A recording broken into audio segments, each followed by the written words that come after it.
Ya, aku tadi udah bilang bahwa selama aku memimpin Komisi 9, karena begitu aku masuk, aku belum pernah jadi DPRD tingkat 2, tingkat 1, begitu masuk, ya alhamdulillah puji Tuhan percaya sama Ibu menjadi pimpinan komisi, yaitu ketua komisi ya 10 tahun. Bisa bikin 10 undang-undang. Yang paling aku senang karena bisa memperjuangkan BPJS itu ya, undang-undang itu menjadi pansus besar. Ya, pansus komisi sendiri kesehatan rumah sakit. Itu kan sebenarnya dari awalnya Ibu sudah mengesahkan SJSN. Mimpi kita ke depan itu bahwa universal coverage, semua rakyat punya hak yang sama untuk sehat. Tidak boleh ada memilah-milah. Dari mulai presiden sampai rakyat kecil, buruh, tani, tukang ojek, semua punya hak yang sehat yang sama. Jangan nanti orang Papua sakit di Jakarta nggak bisa. Itu harus bisa semua. Persoalan sekarang tersendat-sendat bukan undang-undangnya yang salah, tapi yang pelaksana undang-undang itu.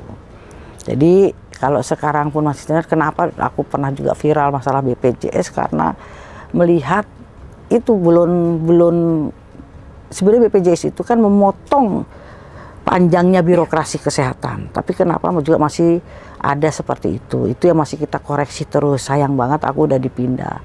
Sebetulnya masih ada PR-ku, mimpiku ke depan. Itu tidak boleh satu orang pun yang tertolak dari rumah sakit. Karena Undang-Undang Dasar 45 kita pasal 34 mengatakan negara berkewajiban menyediakan fasilitas kesehatan untuk semua rakyat, titik. Jangan bikin koma sendiri. Untuk semua rakyat, titik. Jangan bikin koma. Artinya tidak boleh satu orang pun yang tidak bisa mengakses kesehatannya. Yang ditolak apa?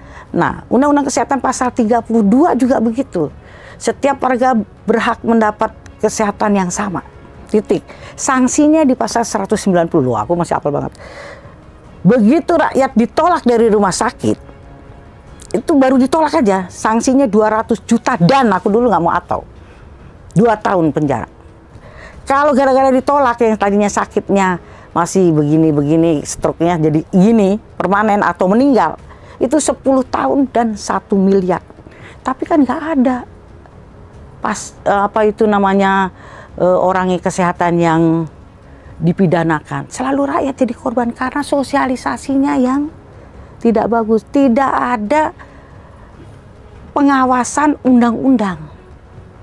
Emang kita ini DPR punya 3 yang melekat: pengawasan, bikin undang-undang, dan budgeting. Tapi tidak ada pengawasan undang-undang. Begitu diketok, wah sudah pokoknya udah diketok.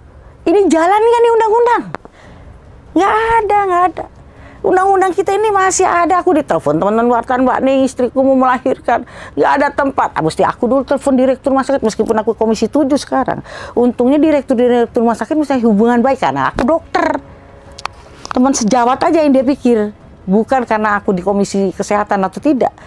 Jadi tolong dong bos, ini, oke Mbak Ning, oke Kak Ning, adik-adik kelas kan direktur rumah sakit, Fatmawati, apa RSCM, oke. Masa harus kita yang telepon? Tapi kalau itu berjalan dan sesuai, itu konstitusi loh, hak rakyat. Tapi tidak ada yang, sampai aku berpikir gue mau bikin posko pengaduan rakyat sakit. Orang gagal ginjal, itu harus tanggung negara.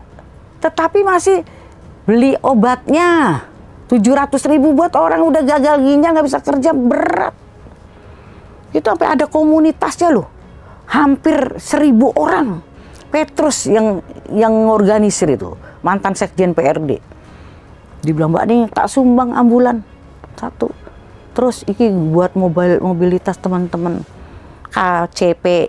KCPD apa tuh? Komunitas Cuci Darah Indonesia, KCDI. Coba, bagaimana?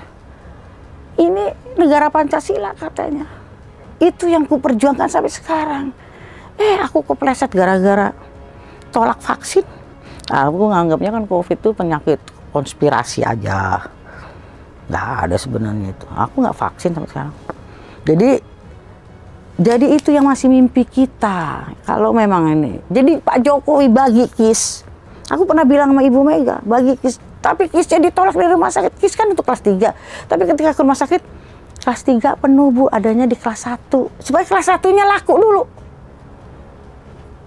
Nah, akhirnya kisnya dikantongin. Karena apa? Inilah kapitalisme masuk di bidang kesehatan. Yang tadinya kesehatan orientasi sosial, karena pengaruh kapitalisme atau globalisasi, bergeser menjadi komersial. Semua didagangin, bed juga didagangin. Bu, obatnya nggak ada di sini. Harusnya ditanggung BPJS. Tapi adanya di apotek depan. Apotek depannya kerjasama. Repot. Aku pernah bikin statement sampai dimarahin sama ID. Dokter lebih jahat daripada polisi. Polisi nilang orang sehat, dokter nilang orang sakit. Anakku 3 dokter, aku bilang, kalau kau jadi dokter tidak boleh jadi pedagang. Kau jadi pedagang tidak bisa jadi dokter. Nggak bisa 2 dijadikan 1. Dokter sekarang jadi pedagang semua. Ya kan, ya nggak harus lab. Karena dapat 15% dokternya. Yang nggak harus USG, Bu, sepertinya ada benjolan Bu, terserah dokter aja. Di USG, besoknya 3 hari datang, dapat lagi konsul dokter. Pura-puranya dokternya lihat hasil USG, kalau Islam bilang, Alhamdulillah, Kristen, puji Tuhan nggak ada apa-apa Bu. Emang nggak ada apa-apa, tapi USG udah kepake. Coba, terus dokternya dapat konsul. Ini kan kapitalisme masuk di bidang kesehatan.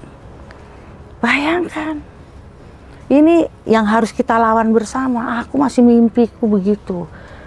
Aduh, bagaimana negara Pancasila masih ada kapitalisme masuk di bidang kesehatan? Apalagi yang kita lawan sekarang, fakir miskin, anak telantar, ditanggung oleh negara. Ya kan, pasal 34. Bagaimana mau ditanggung negara, fakir miskin, mau sehat aja susah? Gimana mau sehat susah orang miskin? Nah, orang seperti kali. Kalau suster dokternya ada diskriminasi kelas, makanya aku mengusulkan rumah sakit tanpa kelas. Dianggap itu sosialis, komunis, kagak dapat izin dari kepala daerah. Ibu Mega yang meresmikan di Sukabumi rumah sakit tanpa kelas, pelita rakyat. Itu sosialis, komunis, istilah tanpa kelas. Memang yang boleh membedakan pasien itu jenis penyakit, bukan sosial ekonomi. Oh, ini kelas anak, kelas bedah, kelas penyakit dalam. Ya kan, kelas kebidanan, bukan ini yang sudah kaya, hampir kaya, miskin banget kan gitu. Kalau kelas 1, kelas 2 itu kan mencerminkan itu. Itu tidak sesuai dengan Pancasila, sila kelima, keadilan sosial bagi seluruh rakyat atau kesehatan yang berkeadilan.